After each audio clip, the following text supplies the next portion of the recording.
Hi guys, today I'm going to show you how to make Hủ Tiếu Bò Kho, which is Vietnamese spicy beef stew with noodles. As you can see, I got beef shank and beef flank. Typically, I like to get around 1 pound to 1.5 pound per meat. In this case, for beef shank, it's 1.46 versus beef flank, it's 1.3. So that should be a good amount. And now we're going to dice this up. Before I start to slice in chunks, remember guys, remember to wash your meat. I don't know how there's so many people out there that don't wash their meat.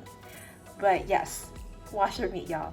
And then after you're done washing your meat, you kind of want to slice into chunks, possibly about 1 inch, 1 to maybe half an inch for the beef shank. And this is what it should look like. It's super tendony, so it'll be really delicious in the bò kho soup. This is what the beef flank should look like.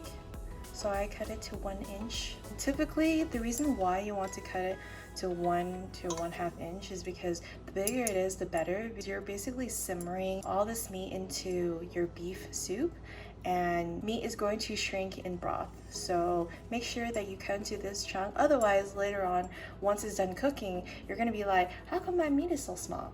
You know? But yeah, so cut it into 1 inch, possibly 1.5 inch. We're gonna add 1 tablespoon of minced garlic.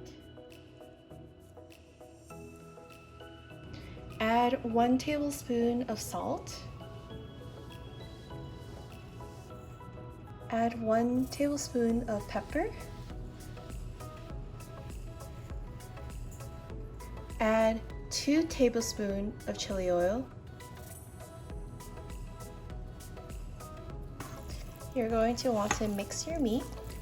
Once you're done mixing this, I'm going to be putting it in the freezer for half an hour and let it marinate as long as possible. So typically you would want to marinate for 1 hour in the fridge, but I'm on a time crunch right now, so I'm just gonna put it in the freezer so that the temperature is more colder.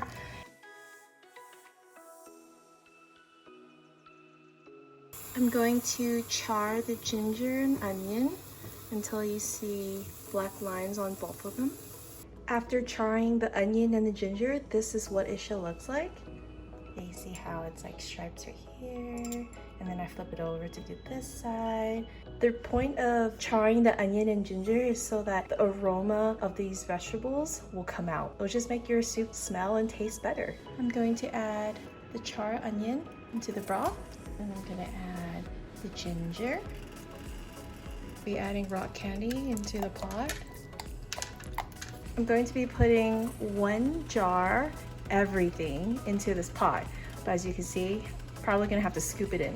So I'm gonna add cinnamon sticks in, and then I'm going to add star anise. So you're just going to let this sit here for like a minute or so, just so that the aroma of the star anise and the cinnamon stick will come out. It'll just smell so much better in the soup, trust me.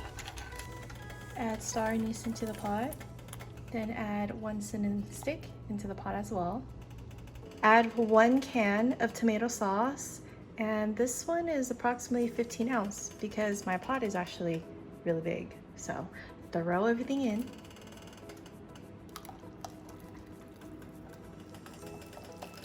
Put 4 lemongrass in the pot. After I put everything in except for the meat, you can see that there is some like scum, which is pretty much denatured protein, and you want to remove that because 1, it's flavorless, 2, it's unattractive. So we're gonna remove all that so that way the broth will be pretty and brown. This is what it looks like. So we're gonna remove every single scum in here. Oh, that sounded weird. See guys, doesn't it look so much better after you remove all the scum out? Okay guys, so now the meat is ready to be cooked. It's been sitting in the freezer for the past half an hour, and I'm going to stir fry this first, then I'm going to be putting it into the pot.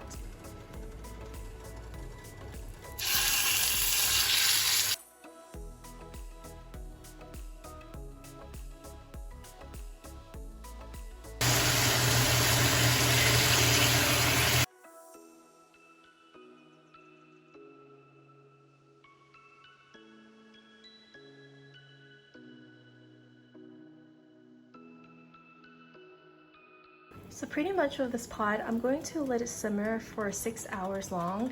And throughout the 6 hours, you kind of want to just remove all the scum that builds up over time, just so that it'll be a nice brown broth color, which is on this side, as you can see. Personally, I like to boil my carrots and potatoes in a separate pot. I know some people like to put their potatoes and carrots into the same pot as the bok choy.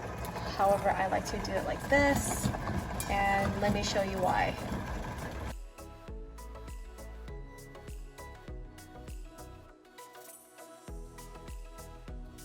It's currently been simmering for 3 hours now, and I'm going to add nước mắm from this brand. It's Phu Quoc nước mắm.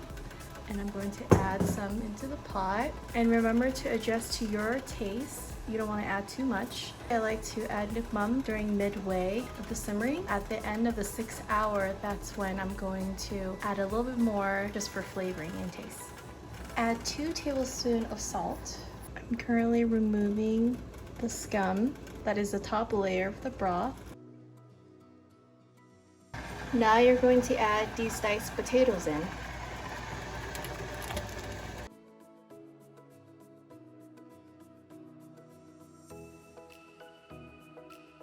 This is what it should look like after you boil the potatoes and carrots.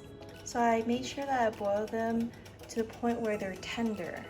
Ooh, this is so exciting. It's gonna be so delicious, guys. So after boiling the potatoes and carrots, this is the remaining broth water that was left in the pot. I'm going to be using this and fill up my pot. For every couple hours, you'll see that the broth water reduces. Originally it was up here and now it's down there. I will be using the boiled water that I used for potatoes and carrots, and I'll be filling this pot up instead. A lot of people like to use cold water to fill it up, but for me, I think it tastes better, and also I don't like to waste water either. So this is definitely more efficient. So now I'm going to be scooping possibly around 4 big spoons of the potatoes. And we're going to mash this.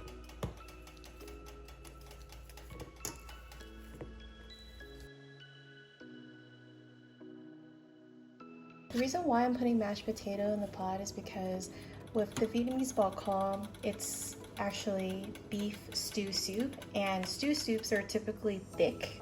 It's not supposed to be super liquefied, which is the reason why I'm putting mashed potato here. However, this is not enough to make it extremely thick, so I would have to add something else, which you will see in a bit. Add 2 cups of coconut water into this big pot. We're gonna add 3 tablespoons of corn flour. We're gonna mix it with water.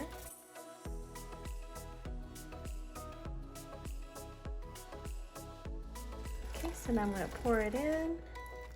And then I'm gonna stir this up.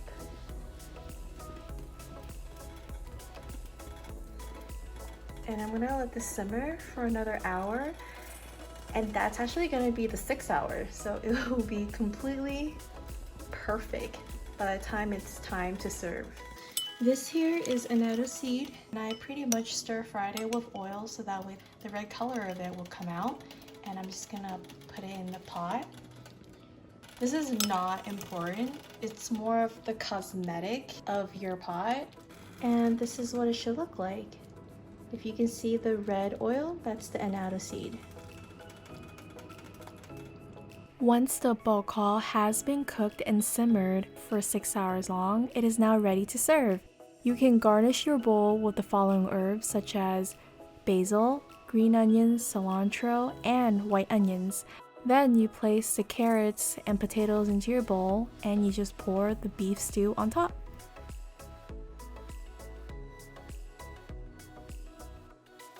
Thanks for watching, guys. Don't forget to like, subscribe, and drop a comment down below to let me know what you guys think. Bye!